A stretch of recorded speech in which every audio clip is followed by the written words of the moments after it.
નમસ્કાર દર્શક મિત્રો, તો જોઈએ આજના મહત્વના સમાચાર લાઈવ 108 ન્યૂઝ ગુજરાતથી બ્યુરો અર્જુનસિંહ ઠાકોર પાસેથી।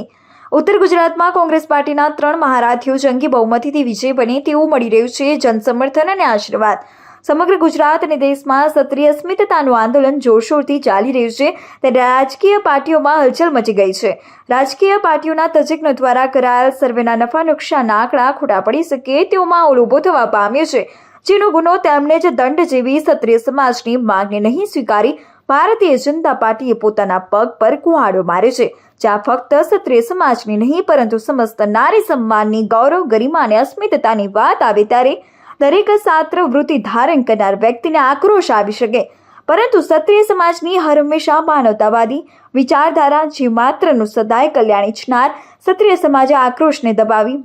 મહાનતાની ભાવના કેળવી જે વ્યક્તિએ ગુનો કર્યો છે તેને જ દંડની માંગ સાથે રાષ્ટ્રવ્યાપી આંદોલન કર્યું, પરંતુ ભારતીય જનતા પાર્ટીના અક્કડ મનસ્વી સરમુખત્યારશાહી વલણને કારણે ક્ષત્રિય સમાજની માંગને સ્વીકારાય શક્યા નહીં। ત્યારે ક્ષત્રિય સમાજ દ્વારા સમગ્ર ગુજરાત અને રાષ્ટ્રમાં લોકશાહી ઢબે મત વોટ એ જ અમોઘ શસ્ત્ર બનાવી ભારતીય જનતા પાર્ટીનો જાહેરમાં વિરોધ કરવામાં આવી રહ્યો છે, જેનો મહત્તમ ફાયદો કોંગ્રેસ પાર્ટીને મળી શકે અને ઉત્તર ગુજરાતની 3 લોકસભાની બેઠકો બનાસકાંઠા ગેનીબેન ઠાકોર, પાટણ ચંદનસિંહ ઠાકોર તથા મહેસાણા રામજી ઠાકોર જંગી બહુમતીથી વિજય બને તેવું લોકોનું જાહેરમાં લોક સમર્થન અને આશીર્વાદ મળી રહ્યા છે।